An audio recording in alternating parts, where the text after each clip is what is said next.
Hi and welcome. I'm Chava Ashkenazi Bloom, and I'd like to welcome you to the third episode of the Elul edition of my podcast, It's All About Relationship. We've been talking about Elul and our relationship with God. God chose to create a relationship of giving the greatest possible good to another. And what is this greatest possible good? So Rabbi Moshe Chaim Luzzatto explains in Mesilat Yesharim that this greatest good is a conscious, loving relationship with God Himself. But in order to be in such a relationship, we human beings need to be fully matured and unique individuals, and then make the free-willed choice to unite with the Holy One.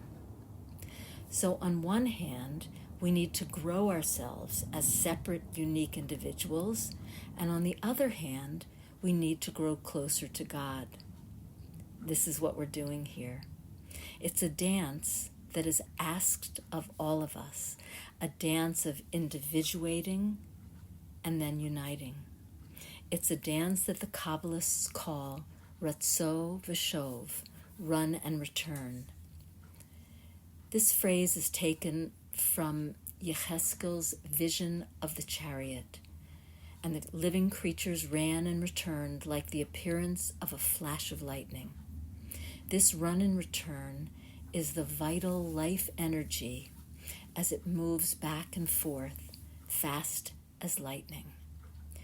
This is the run of our soul as it runs down into all the separateness of life and individuality in this world of multiplicity and fracture, and then the return to union with the one divine source of life above. So the lower part of man's soul, the nefesh, enjoys the sensual pleasures of the body and listens most carefully to the voice that says, separate, individuate, become a unique being in your own right.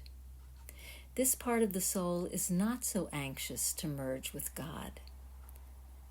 But the soul's higher part, the neshama, wants only God. She's not interested in making her mark in the world.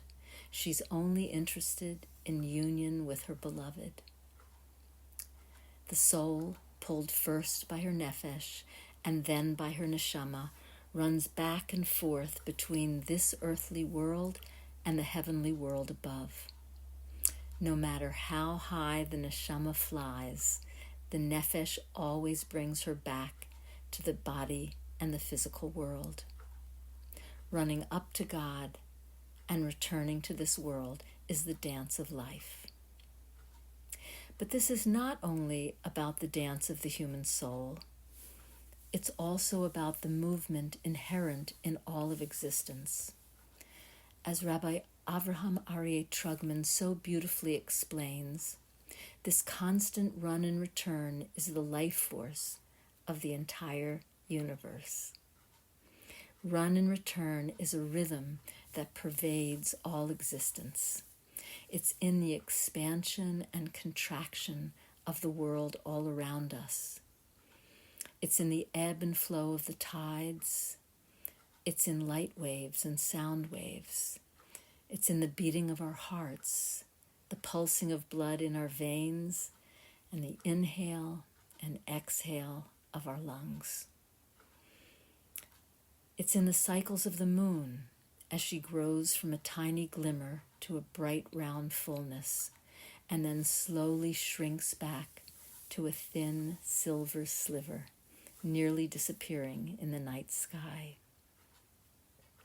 It's in the weekly cycle of 6 mundane days of work with their focus on the finite physical world that grows into the expanded spiritual consciousness of the 7th day, the Holy Shabbos, and then back again into the week.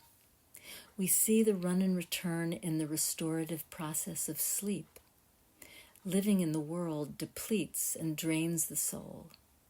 Animating a heavy physical body exhausts and empties her stores of vitality.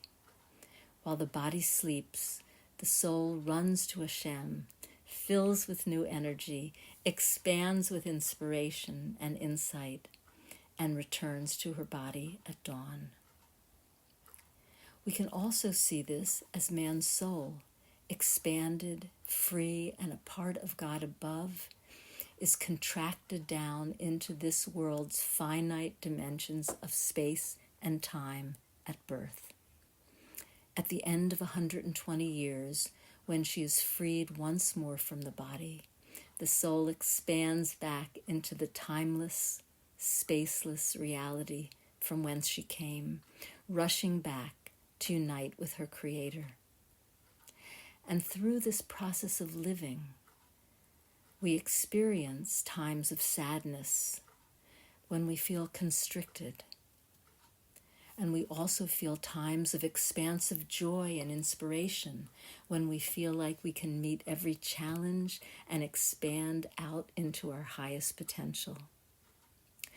This is the way we grow and move forward through these times of constriction and times of expansion.